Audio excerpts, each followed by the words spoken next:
Esta es la grabación número 1. Título de la serie: Tiempos de refrigerio. Adelante, Pastor Diego Zapata. Hermanos queridos, un saludo muy especial. Es un gusto para un servidor poder estar de vuelta aquí al servicio de la red. Vamos a tener una temática que me parece pues desde todo punto de vista muy especial durante esta semana. Y yo quiero invitarles a orar a los presentes, a los que han llegado a esta hora y se van conectando, para que hagamos una oración, pero tengamos también como punto de partida un texto de la Escritura que nos va a servir como marco de referencia y como base para lo que vamos a estar discutiendo durante los días de esta semana. Invito a todos para que se ubiquen en el libro de Hechos, Hechos capítulo 3, versículo 19, Hechos 3:19, sermón del apóstol Pedro, discurso de Pedro en el pórtico de Salomón, es el título que tenemos antes del versículo 11, pero en el versículo 19, el discurso del apóstol Pedro dejó consignado lo siguiente: así que arrepentíos y convertíos, para que sean borrados vuestros pecados, para que vengan de la presencia del Señor tiempos de refrigerio. Hermanos, quiero señalar y llamarles la atención en este momento al comenzar a las dos palabras que de manera introductoria le dan el encabezamiento al versículo. Dice: así que arrepentíos y convertíos. Quiero señalar que durante algún momento de esta semana nos vamos a dedicar a este punto del arrepentimiento y de la conversión. Sin embargo, vamos a tenerlo en cuenta ahora, como quiera que el versículo nos está presentando esto en su fase previa al tiempo de refrigerio, es decir, como condición para participar del refrigerio. El texto deja de manera inconfundible la idea que los que sean depositarios de ese don, de esa maravillosa bendición, tendrán lógicamente que haber experimentado un arrepentimiento genuino en el corazón. Y a mí me llama poderosamente la atención que Elena White dice que la conversión, en otras palabras, el arrepentimiento y el nuevo nacimiento son experiencias raras en nuestro tiempo.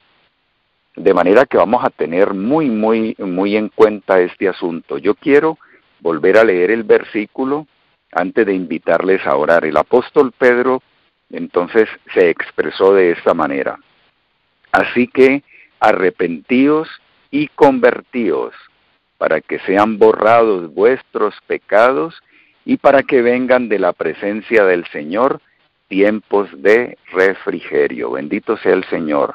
Y nosotros en este momento vamos a orar a nuestro Padre Celestial, vamos a pedir su bendición y su presencia, y nos vamos entonces a ubicar pues en este momento en lo que concierne al tema para el día de hoy.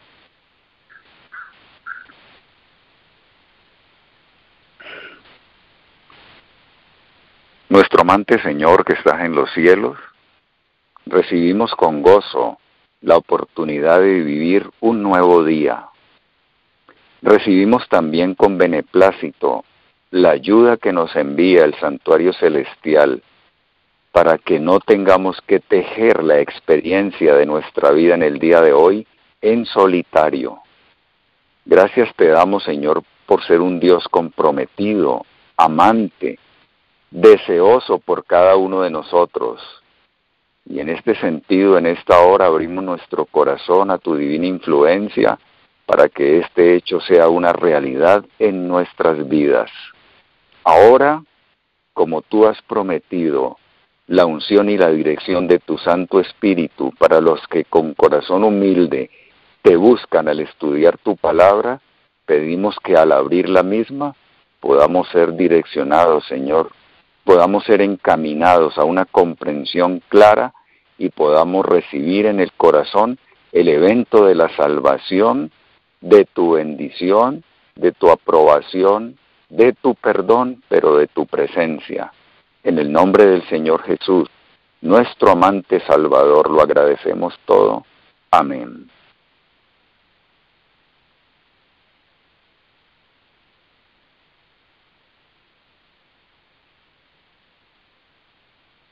Muy bien, hermanos.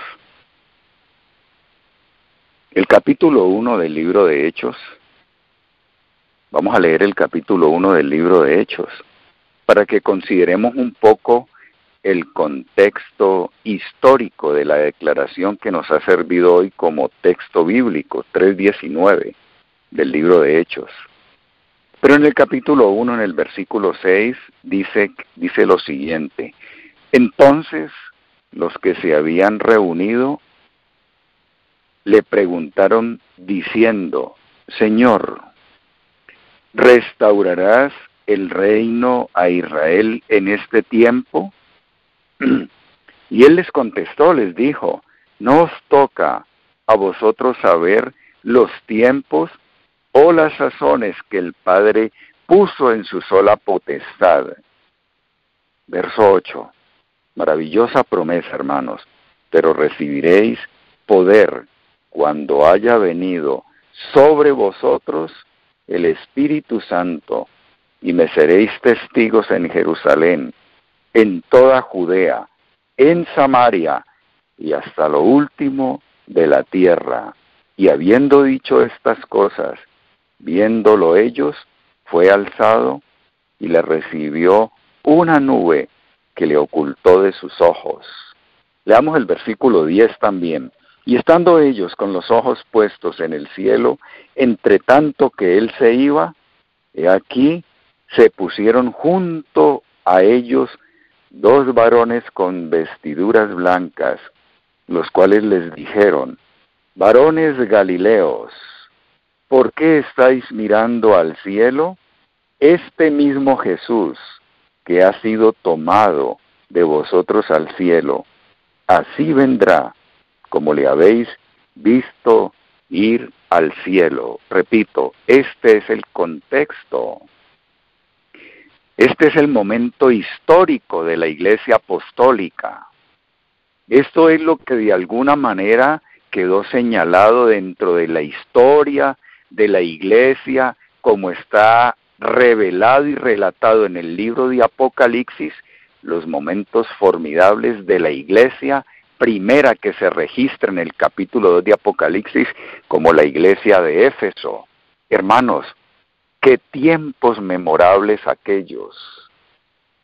Yo creo, apreciados, que no ha habido un momento tan especial para la iglesia de Cristo desde su partida, cuando fue alzado al cielo, cuando se inauguró su ministerio en el santuario celestial, y cuando prácticamente en la fase final de la historia de la iglesia en esta tierra, los discípulos de entonces le dieron lustre y brillo al nombre, a la obra y al honor de Dios, viviendo una experiencia que prácticamente ha sido sin paralelo a través de la historia de la iglesia desde entonces.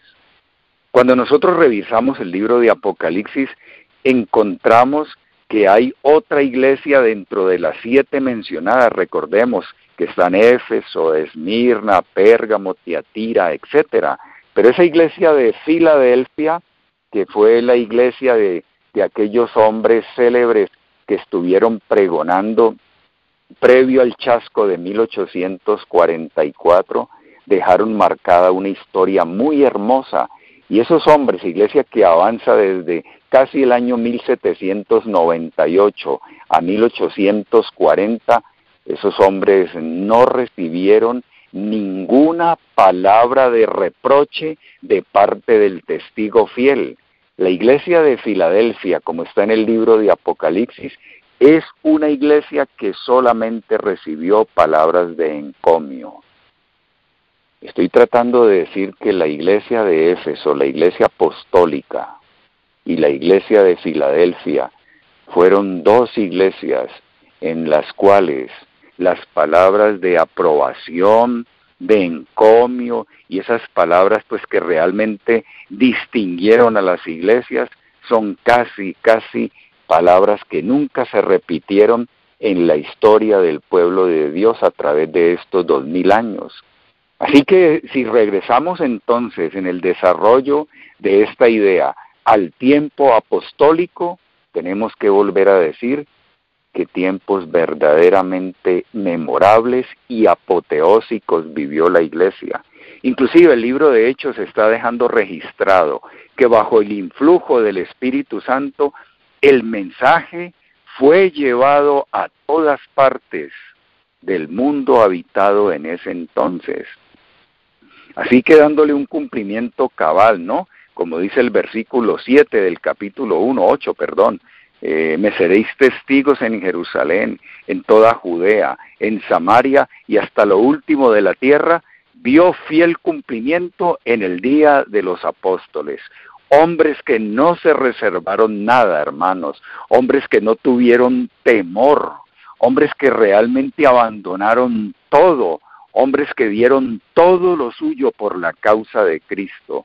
Pero es que una experiencia de esas solamente puede ser posible cuando el influjo del Espíritu Santo, con todo su poder y con toda su presencia, desciende sobre un cuerpo, desciende sobre una vida, desciende sobre una iglesia. Ahí sí que se estima la experiencia del Señor y de la vida como más allá de simple religiosidad. Marcaron un hito en la historia de la iglesia cristiana, los apóstoles. Y yo he querido en esta oportunidad recordar con ustedes algunos de los trazos de la experiencia de ellos como quedaron consignados en los primeros capítulos de este libro. A ver, les propongo, por ejemplo, de Hechos 2, vamos a buscar el capítulo 2. Antes de introducir el capítulo, dice la venida del Espíritu Santo, en la versión del 60, que es la versión que yo uso. Y fíjense que bajo el efecto, por eso el tema de hoy lo hemos titulado El don y sus efectos. El don y sus consecuencias podría ser.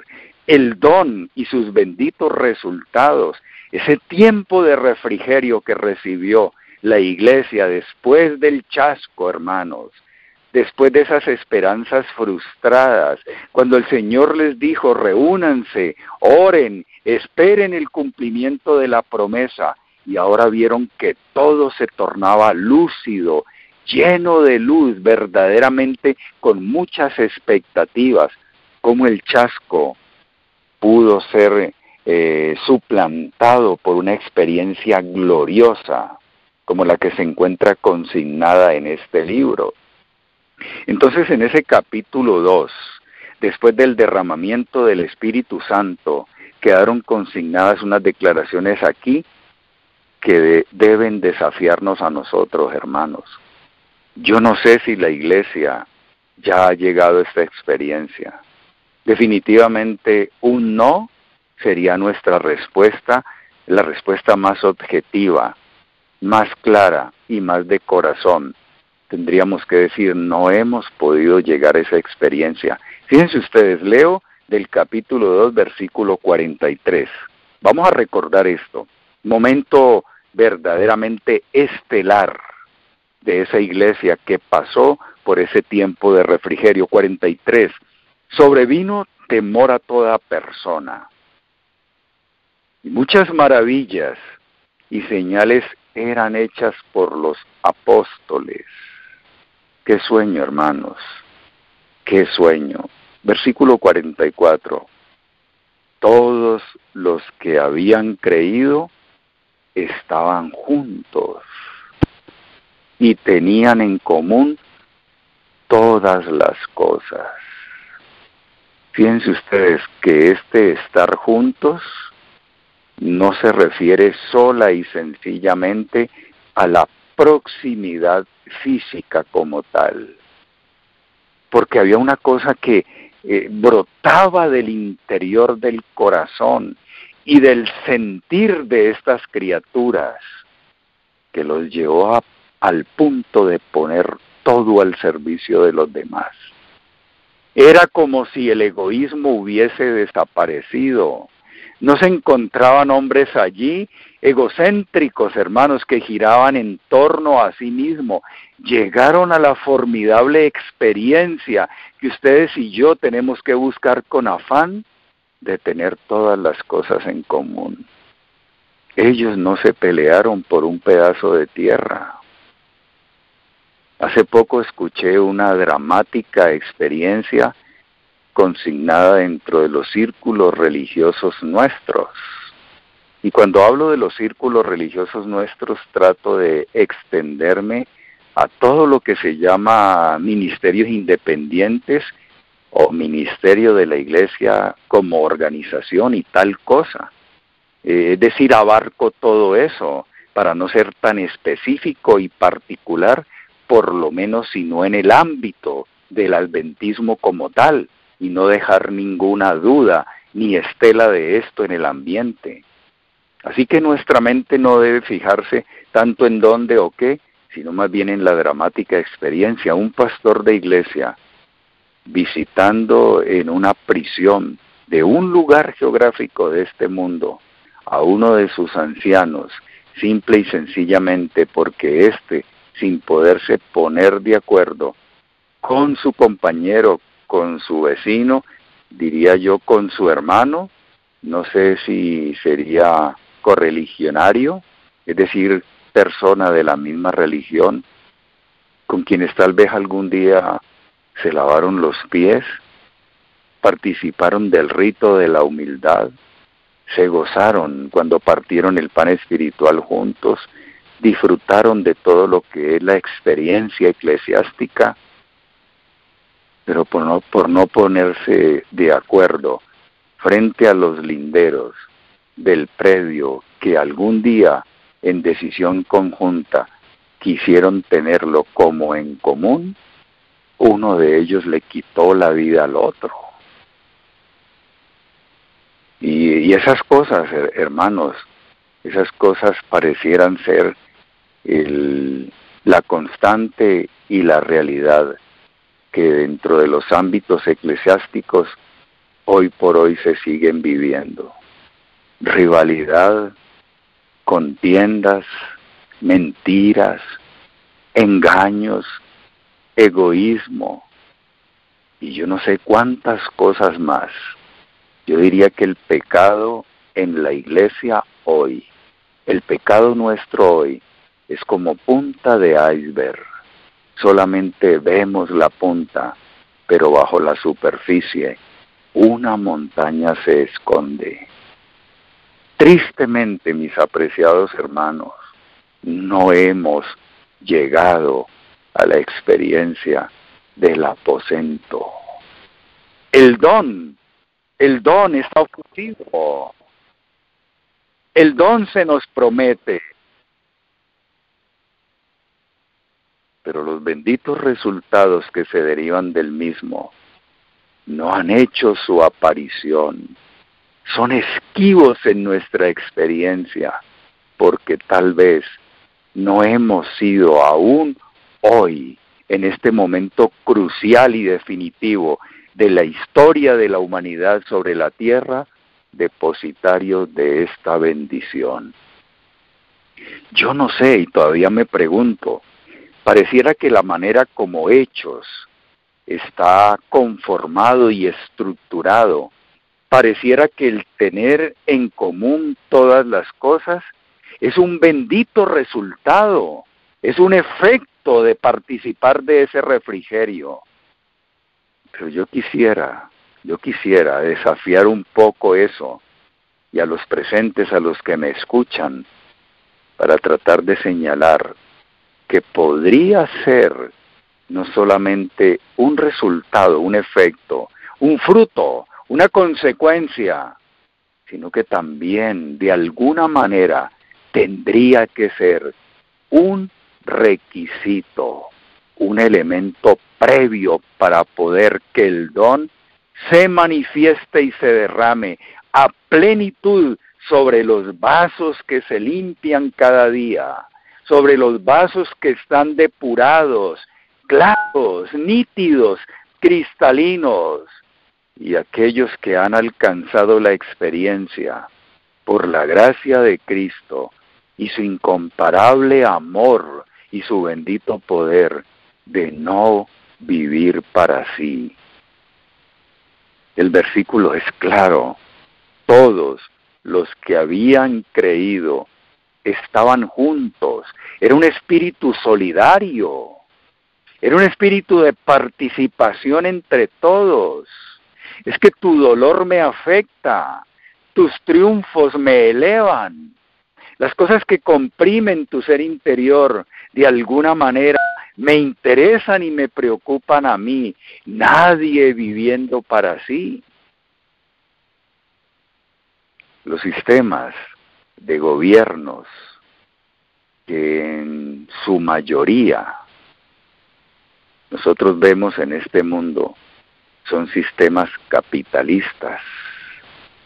Yo no quisiera hacer una apología, es decir, una defensa a ningún partido político ni a ningún sistema de gobierno.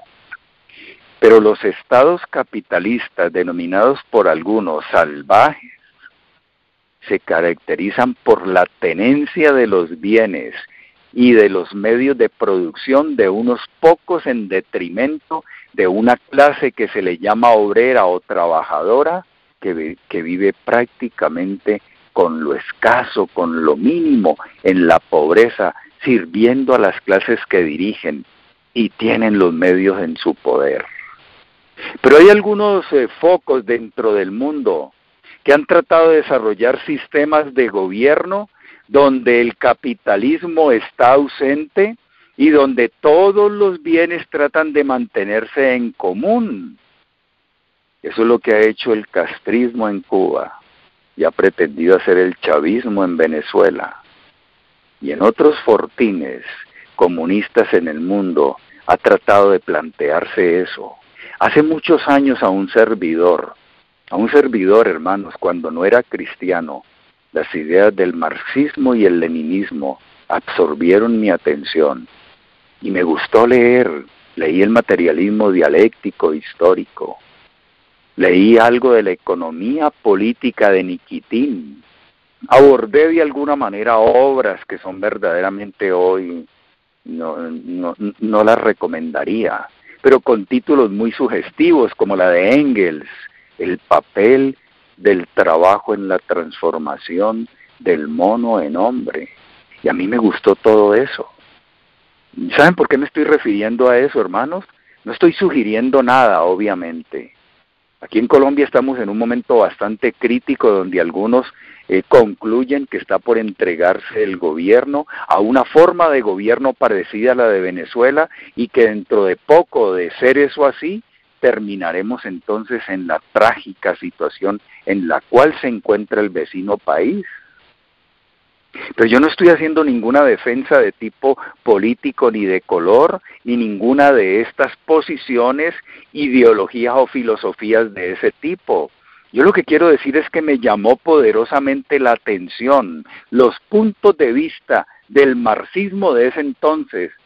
Era un asunto científico, no con ideales perdidos, como dan evidencias los que han defendido esas ideas, pero que hoy no las han podido llevar a la realidad. A mí me llamaba la atención que todo era en común, que nadie tenía más que el otro, y que el que tenía más que el otro, pues tenías que compartir con él.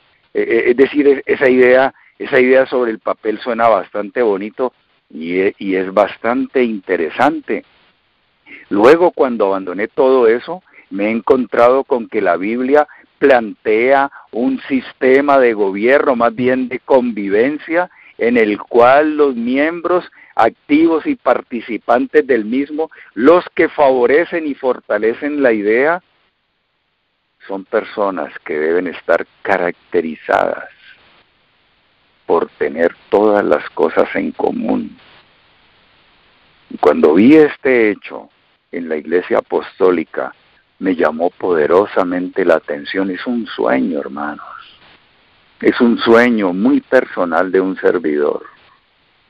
Si alguien escribió tiempo atrás, yo tengo un sueño, lo escribió Luther King. Yo también les podría decir que yo tengo un sueño. Y es cuando como iglesia y cuerpo organizado de Cristo en este mundo, los benditos efectos de este maravilloso don prometido desde el cielo lleguen a ser una realidad pragmática entre nosotros, apreciados hermanos. No sobre el papel, no como una teoría, no como un punto teológico más. Es que a ti te duela lo que le duele al hermano y tú compartes lo tuyo con el hermano que vive a tu lado que está necesitado, sin rivalidad, sin componendas con el mal, sin hermanos. Nada que diste de ser la experiencia que tuvieron los apóstoles. Una vez vino el cumplimiento de la promesa. Y yo me podía quedar el resto del tiempo señalando solamente estos puntos y tratando de encontrar algunos otros elementos que nos permitan reflexionar al respecto y llevarlo al fondo. Pero hay algunos otros elementos que deben ser considerados. Vamos a terminar este aspecto para poder introducirnos entonces a otros. Leamos el 45. Dice aquí que vendían sus propiedades, vendían también sus bienes, parece una locura, ¿sí o no? Y los repartían a todos según la necesidad de cada uno. Estos hombres tenían todo su interés puesto en el cielo. Entendieron que su vida y su paso por este mundo era con carácter de transitoriedad. Sabían que eran solamente peregrinos y advenedizos en este mundo y que nunca nadie llevó a su última morada, la tumba, ninguna de las cosas que pudo conseguir y cosechar en esta tierra. Todo eso pareciera ser, abro comillas para esa palabra pareciera, porque no es un parecer, es una realidad, pero utilizo el término pareciera con fines sintomáticos. Todo eso pareciera ser que nos es prestado por el cielo con un fin muy elevado, no para destruirnos en el egoísmo, sino para hacer las manos de Cristo, los pies de Él, el corazón de Él, la boca de Él y la humanidad del Señor, para prodigar ricos bienes y bendiciones a todos aquellos que en una condición de pobreza, dolor, qué sé yo, hermanos, como está flagelada la humanidad hoy, pudiera encontrar respuestas concretas en aquel que está más próximo a ti. ¿Quién es mi prójimo? Podríamos preguntarnos en esta hora. En el versículo 46 dice, perseveraban entonces unánimes cada día en el templo, partían el pan en las casas, comían juntos con alegría, había sencillez en su corazón, miren ustedes, y alababan a Dios, dice el 45, teniendo favor con todo el pueblo, y consecuencia inevitable lo que dice, así entonces el Señor añadía cada día a la iglesia los que habían de ser salvos. Pregunto, ¿era un tiempo de refrigerio? Número 2, ¿esto es un resultado de ese don? ¿Es un efecto del mismo? Número 3, pregunta obligada. ¿Pertenece esta experiencia solamente a esta iglesia histórica, con ese carácter de historicidad que le pertenece?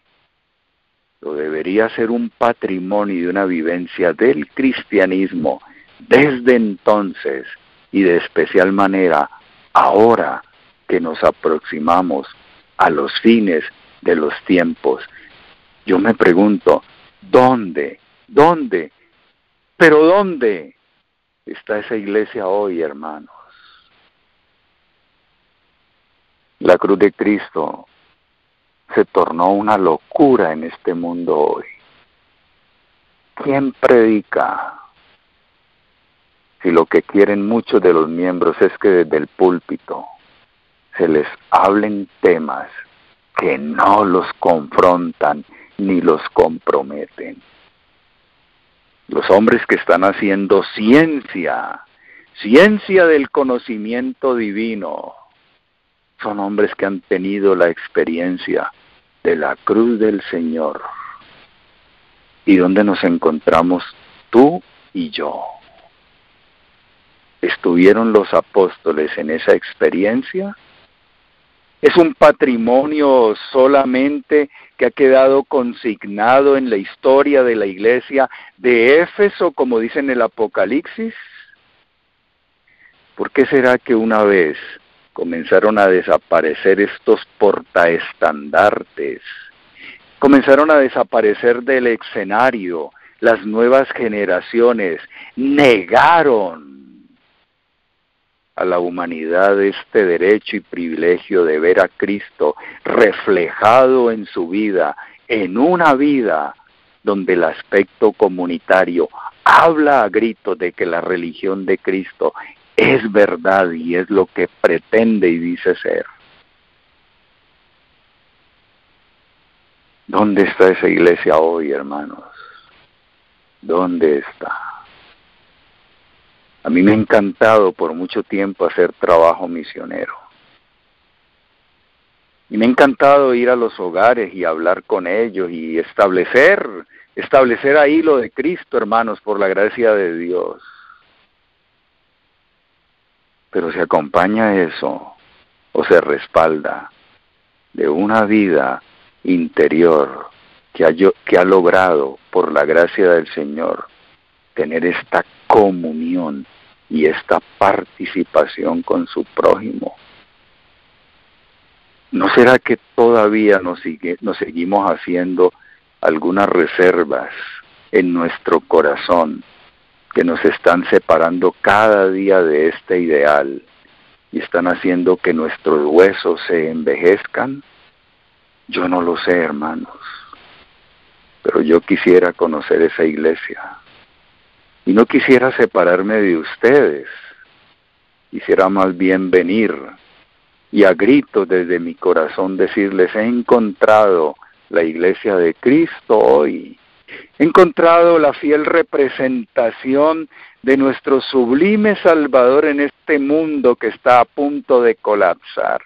He encontrado aquellos hombres y mujeres que ya no giran en torno a sí mismos. Su centro no son ellos. Ahora han logrado desafiar todos los clamores de su vida interior y tienen una proyección tan lejos de esta vida que los ha llevado al punto de desafiar todos los modelos y hacerlos que se hundan en la insignificancia, viviendo cual apóstoles de 2000 años atrás, mejor como su maestro, que no se reservó ni la vida, la entregó por amor, agape, a este mundo. Qué momento estelar de la iglesia. Y eso solamente es lo que dice Hechos 2. En Hechos capítulo 4, quiero invitarles rápidamente a Hechos 4, la refrendación de esta posición, ¿no? De esto que se está comentando. En Hechos 4, capítulo 4, versículo 32, leamos rápidamente hasta el 37. Creo que ya los comentarios aquí pues sobrarían. La multitud de los que habían creído era de un corazón y un alma.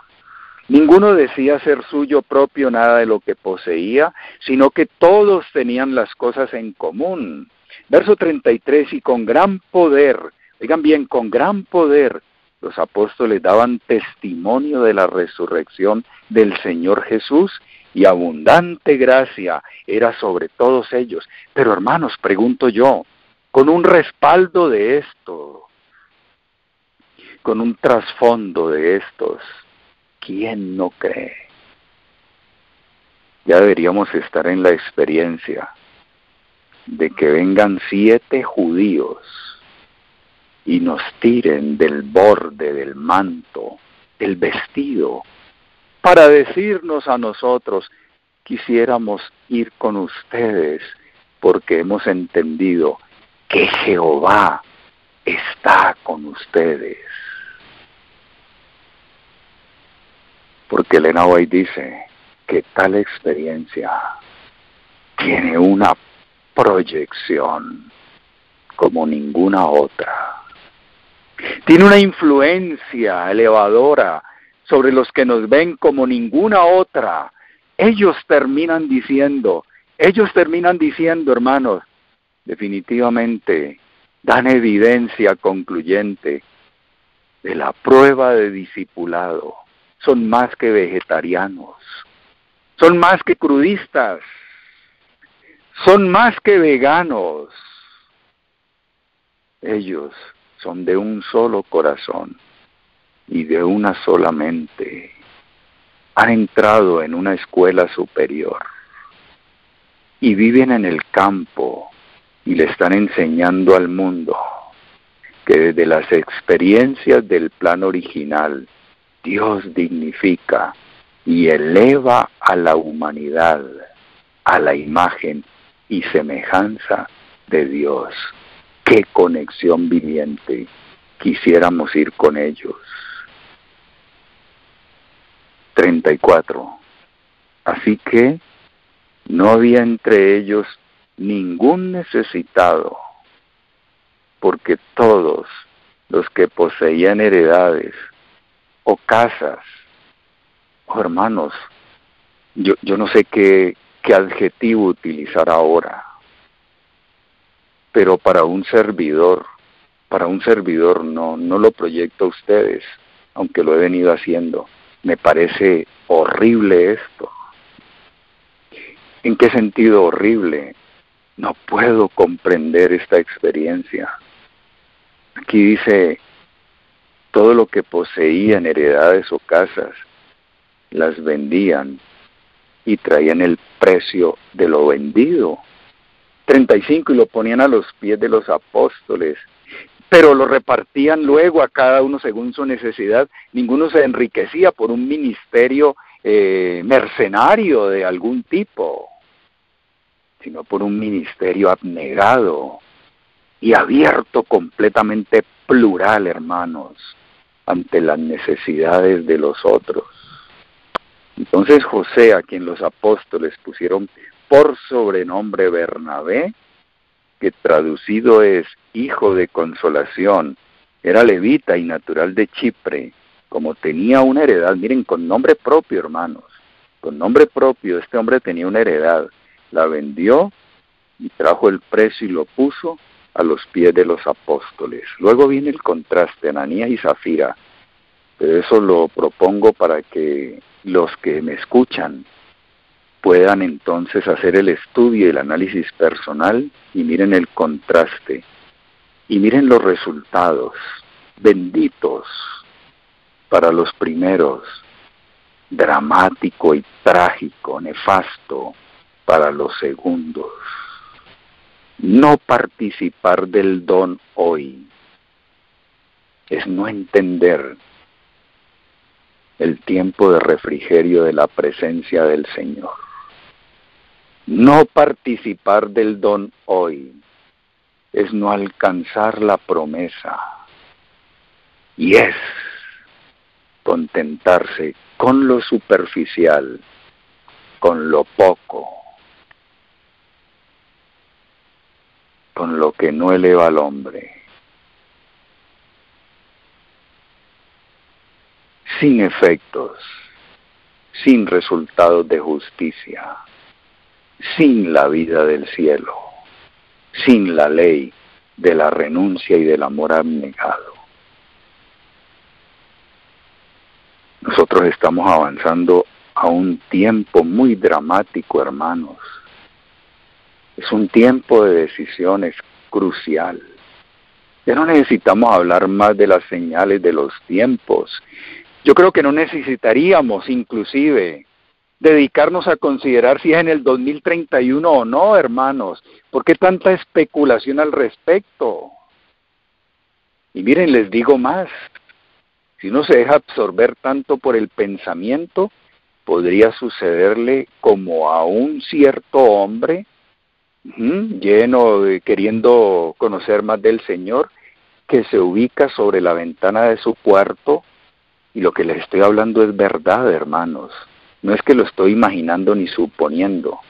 Y de repente ve a la distancia, en un cielo despejado, con pocas nubes, sin mucho amago de lluvia, cómo las mismas se organizan, y pareciera leerse a la distancia en la organización de las nubes 2038. Y yo conozco a ese hombre que le pareció ver esto, pero también lo he visto mesurado en sus posiciones, porque no ha querido, ni más faltaba, sacar partido de eso. Más bien considerar que fue una ilusión óptica que lo alienta por dentro y lo desafía para seguirse preparando para el encuentro con su Señor y para el tiempo de refrigerio previo a eso, pero que no hace sensacionalismo ni nada más. Lo que le estoy diciendo, lo he visto, hermanos. Y lo otro también lo he considerado. Todo el éxtasis que ocasiona en el corazón de aquellos incautos que se prestan para que el sensacionalismo que cunde en los ámbitos adventistas nos hagan hasta fijar fechas. ¿Qué me interesa a mí el 231? ¿Qué me interesa el 238? ¿Qué me interesa eso, hermanos?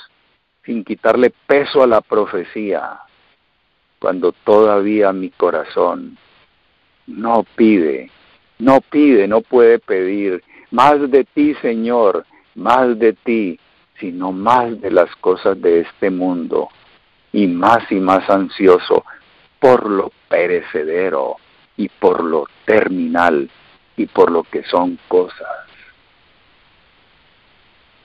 ¿Cuál sería entonces nuestra necesidad hoy? Mis apreciados hermanos, parece archisabido lo que estamos hablando, pero esto es crucial, para mí es importante. Esto es solemne, hermanos. Esto debería confrontarnos y hacernos pensar realmente dónde se encuentra nuestra experiencia como pueblo de Dios hoy. Esa frase de Jesús a mí no termina de darme vuelta en la cabeza, del Evangelio de Juan.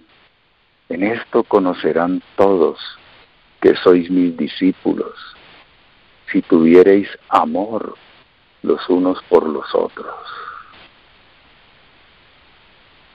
Yo no entiendo nada de eso tal vez, pero el Señor tiene una reserva. El Señor tiene reservado en este mundo un remanente que no se compra ni se vende, que no se contaminará con las posiciones de este mundo ni con la filosofía del mismo. Dice la Escritura, hermanos, si no seguimos hablando desde el punto de vista romántico, sino aterrizado, porque me da la impresión que esto es aterrizado, que esos hombres siguen al Cordero por donde quiera que fuere. Ellos no estiman como preciosa su vida. Ellos no andan tras los modelos de este mundo. Ellos consideran que aún la pérdida de los bienes, con tal de avanzar para pregonarle a este mundo las nuevas del Evangelio eterno y de un Señor pronto a regresar, mientras se limpian interiormente de todo egoísmo por la gracia de Dios y el influjo de su Espíritu, los está dejando poco a poco a merced de la lluvia tardía. Mis hermanos queridos, no pierda esta iglesia más tiempo. No nos distraigamos más. ¿Por qué hacer proyección como si fuésemos a vivir en este mundo yo no sé cuántos años más? El tiempo concluye, hermanos. El tiempo termina. Y tal vez, para los que esta experiencia ha sido extraña y se ha quedado sobre el papel, tenga que decirse hoy también: pasó la siega, terminó el verano, y nosotros no hemos sido salvos. ¿No les parece a ustedes que si fruto del egoísmo perdemos el cielo, y esa pérdida es irreparable, es perderlo todo, sería lo más trágico y lamentable que nos podría pasar? Cada día para un servidor cobra vida esa declaración del apóstol Pedro en este discurso que le ha dado introducción a este tema hoy. Así que arrepentidos y convertidos, para que sean borrados vuestros pecados. Miren ustedes que el apóstol Pedro tenía una visión estrecha y limitada un poco, parcializada, del cumplimiento de todo y del plan de la salvación. Parecía que él creía que la profecía de Joel tenía solamente cumplimiento en su tiempo. Parecía que él creía que el borramiento de los pecados era ya, y que el advenimiento del Señor también. Y él lo que no alcanzó a vislumbrar es que detrás de esas palabras de Hechos 3:19 estaba profetizando para nuestro tiempo. Serán borrados muy pronto nuestros pecados, hermanos, si una actitud de arrepentimiento, de ese arrepentimiento del que no hay que arrepentirse, es la experiencia base de nuestra adoración y de nuestra comunión unos con otros. Luego habrá entonces un borramiento de los pecados, técnicamente eso se llamaría un sobreseimiento. Y ahora sí, hermanos, en ese sentido, sin organizarlo cronológicamente, de manera puntual, el descenso del refrigerio del Señor. Elena White utiliza vez tras vez la palabra refrigerio en diferentes contextos, pero qué hermoso es cuando en uno de ellos se refiere a la lluvia tardía, al refrigerio de la presencia del Señor. Y posteriormente el apóstol Pedro está diciendo que vendrá el Señor, previo a su segunda venida, será derramado el Espíritu Santo. Y entonces, un aposento alto, ya no histórico, ahora contemporáneo, se elevará. Y ya no con puertas trancadas por el miedo del qué dirán y qué harán los judíos, sino ahora huyendo de aquella alianza matrimonial ilícita de la Iglesia y Estado juntos, que atentan hacia oprobio y persiguen a todos los que tratan de guardar todos los mandamientos de Dios. Pero ellos ahí, confinados, con un ardor en el alma de presentar a Cristo aún a riesgo de su propia vida, están entendiendo y están viviendo en común la experiencia de la participación que solamente pueden pervivir a esta situación en Dios, vitalmente relacionados con Dios. En Cristo, hermanos, solamente se podrá subsistir en Él, en la experiencia de Él. ¿Y cómo era la experiencia de Él? ¿Cómo era? No participó del despojo para que tú y yo tuviésemos la vida. Mis apreciados hermanos, una mirada al Calvario desconcertaría y mortificaría nuestro egoísmo y nuestras vivencias religiosas que nos han dejado apenas en la experiencia del pueblo profeso. Yo quiero decirles dos cosas para concluir hoy. La primera, un punto más de Hechos de los Apóstoles, el libro. Y la segunda, un pasaje apocalíptico. Permítanme leer de Hechos capítulo 5, otro aspecto memorable de esa iglesia. Hechos capítulo 5, versículo 12, acompáñenme por favor rápidamente.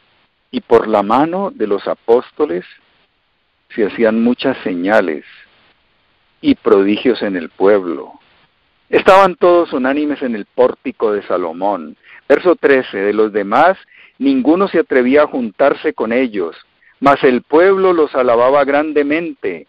Y los que creían en el Señor, miren ustedes este resultado bendito, este efecto, aumentaban más. Gran número así de hombres como de mujeres. Este momento apoteósico de la Iglesia Apostólica es verdaderamente aleccionador y confrontador.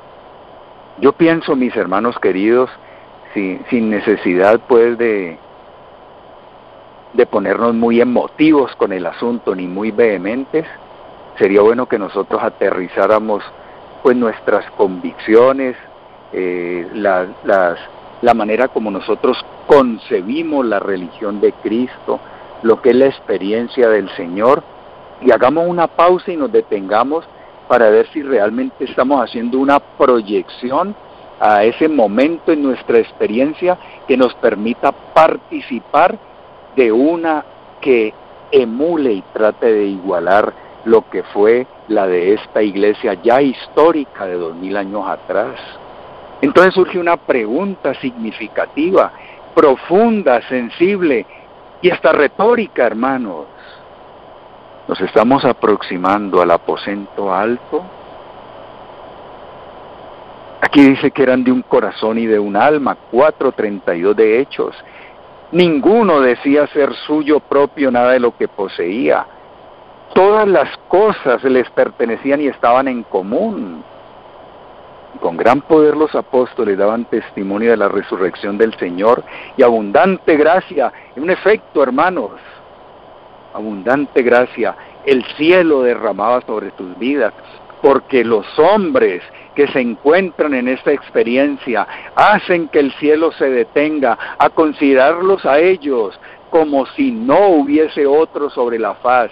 Son objeto del tierno cuidado del Señor, porque son la representación viviente y ambulante de la gloria del Señor y de la experiencia contemporánea de ese Cristo que padeció 2000 años atrás, para dejar un hecho significativo, no solamente en la historia, sino en su iglesia, que quienes sigan tras las pisadas del Cordero tendrán el sello de Dios. En esa experiencia deberíamos pensar, deberíamos esforzarnos para hacer una proyección a la misma, deberíamos estar tratando de construir todos un aposento alto. Yo no sé, hermanos, en qué hemos creído. ni sé en quién hemos creído. El versículo 34 dice así, que no había entre ellos ningún necesitado, porque todos poseían las heredades, las casas las vendían y traían el precio de lo vendido y lo ponían a los pies de los apóstoles. Nadie se enriquecía. Todos portaban la cruz y ellos no lo hacían con esos fines pecuniarios de acumularlo y atesorarlo para ellos, porque aquí dice, se repartía cada uno según su necesidad. Entonces José, y aquí a un nombre propio, increíble, a quien los apóstoles pusieron por sobrenombre Bernabé, que traducido es hijo de consolación, ¿y verdad que ese nombre dice mucho? Levita, natural de Chipre, como tenía una heredad, dice el 37, la vendió y trajo el precio y lo puso a los pies de los apóstoles. Busquemos afanosamente esa iglesia para hacernos adherentes a ese credo. Esa iglesia sí que desmoronaría el adventismo como tú y yo lo hemos vivido, sin hacer denuncias, sin llamarle corporación tal vez, sin llamarle Babilonia o hija de las rameras. Esa iglesia desde el fondo del alma diría con hechos pragmáticos que la religión de Cristo debe trascender los credos, debe superar el sectarismo y el odio, debe superar el ser simplemente francotiradores, los hombres y mujeres impregnados con este refrigerio solamente tienen en mente y en corazón una cosa: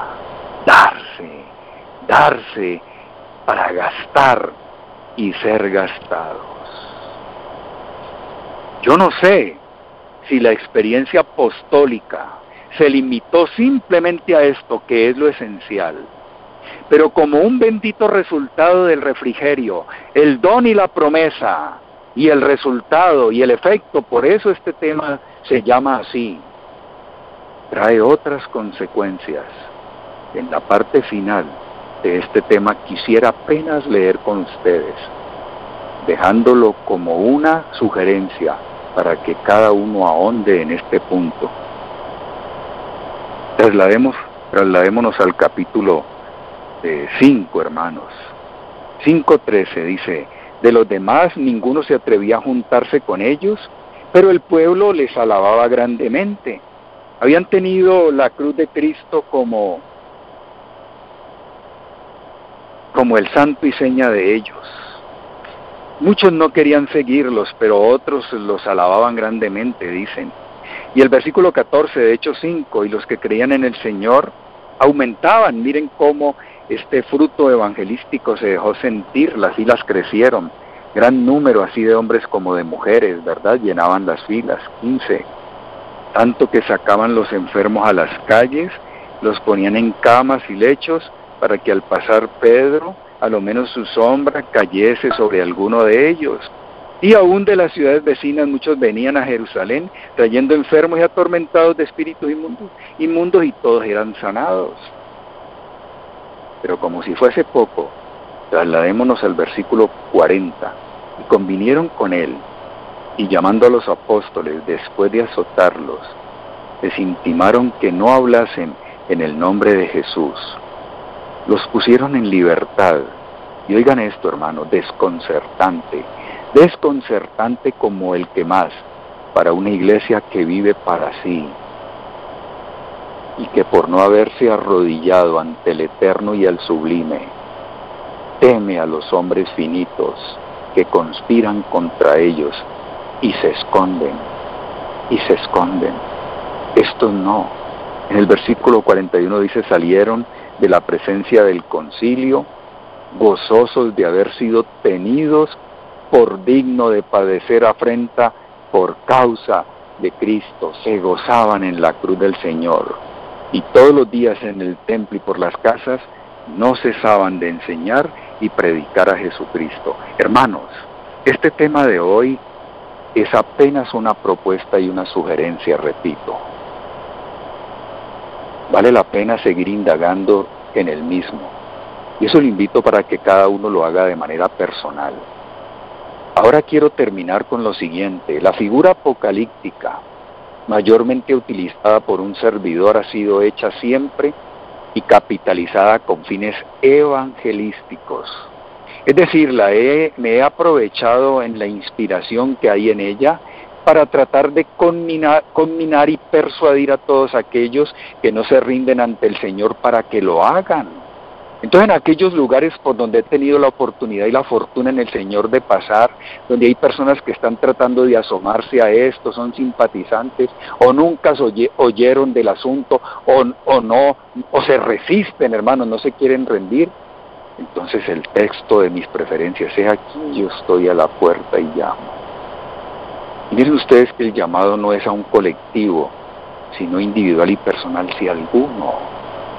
Les he dicho que he visto la pintura en tercera dimensión, que he visto casuchas muy modestas, que he visto mansiones y palacios suntuosos, como el pintor la dejó impresa,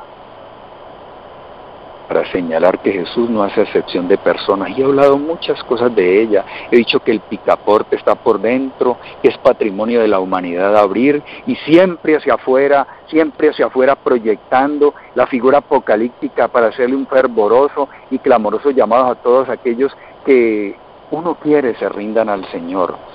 Pero yo nunca había considerado en una dimensión apropiada que el texto de Apocalipsis 3:20 señala afuera, es verdad, hacia los que no conocen al Señor, pero señala adentro, y ese es el contexto, a una iglesia que duerme el sueño de la muerte, a una iglesia que se ha complacido simple y sencillamente con la forma, a una iglesia ritual y ortodoxa por excelencia, pero fría y vacía por dentro, a una iglesia suficiente, orgullosa, que no conoce la experiencia del aposento alto y que no reedita en sus páginas aquellas glorias de la iglesia de los apóstoles de 2000 años atrás, porque cada uno vive para sí.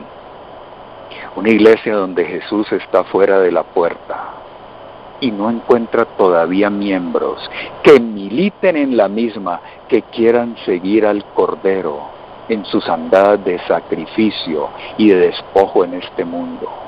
He aquí yo estoy a la puerta y llamo. Es para mí, hermano. Ya no es tanto para él. Ahora es para mí, laodiceo y tibio por experiencia, que no he querido, no he podido llegar, hermanos, al momento de tener el vaso limpio para que el tiempo de refrigerio inunde hasta derramarse toda mi vida como respuesta a la necesidad de este mundo. ¿Dónde están los hombres que siguen al Cordero por donde quiera que fuere? ¿Dónde están los hombres que estiman todas las cosas como pérdida, basura, como lo hizo el apóstol Pablo? ¿Dónde está esa iglesia de Cristo hoy?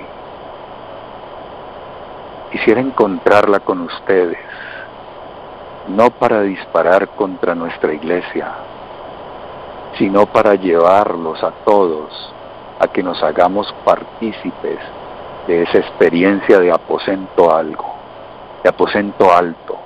Tengo la certeza de que esa iglesia ya está siendo construida y que los militantes de la iglesia de hoy no hemos podido entrar a ella porque nuestro egoísmo no puede entrar por esa puerta estrecha. Nuestro amor al mundo, la suficiencia y el orgullo nos impiden penetrar. ¿Quién quisiera rendirse a Cristo hoy para decirle: Señor, despiértame de este sueño? Quiero salir de esta iglesia que duerme y oír la declaración del Señor: levántate, tú que duermes, despiértate, tú que duermes, y levántate de los muertos y te alumbrará Cristo. ¿Dónde está esa iglesia, hermanos? ¿Dónde está? ¿Cómo quisiéramos encontrarla y penetrar en ella?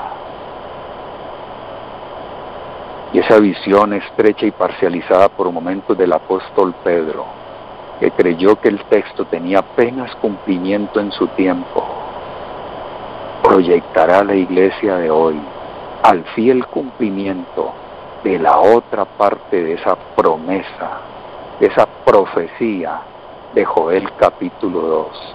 Tú y yo podemos ser los depositarios de la misma hoy. Y ese don traerá efectos y resultados. Pero la condición es: arrepiéntase y conviértase todo aquel que quiera participar de la lluvia tardía. Dios nos guarde al tratar de buscar esta experiencia con afán en el día de hoy, hermanos. Dios nos asista, Dios nos inunde y nos imbuya con un arrepentimiento, un dolor en el corazón de habernos contentado con lo barato, con lo de arriba nomás, lo superficial, no haber querido llevar las cosas al fondo. Despiértate, que duermes, y levántate de los muertos, y te alumbrará, te iluminará, te refrigerará el Señor. Voy a invitarles a orar, apreciados hermanos. Amado Señor, tu palabra es una espada, penetra y hace mucho dolor y daño, pero tenemos la seguridad que lo hace para sacar el tumor y dejarnos a merced de la vida. Si es así, bienvenida esa palabra. Queremos recibirla en el corazón hoy. Bienvenido el don y la promesa de tu Espíritu que nos conduzca al pie de la cruz hoy. Bienvenida esa cruz que nos hace renunciar a los modelos de este mundo y encaramarnos a la posición de hijos e hijas de Dios, que le dan evidencias a este mundo a gritos, que todo aquel que vive para Cristo ha desaparecido del escenario y se niega a sí mismo. Señor, danos tu perdón, danos tu bendición, danos tu presencia, danos tu Espíritu. En el nombre de Jesús te lo pedimos. Amén.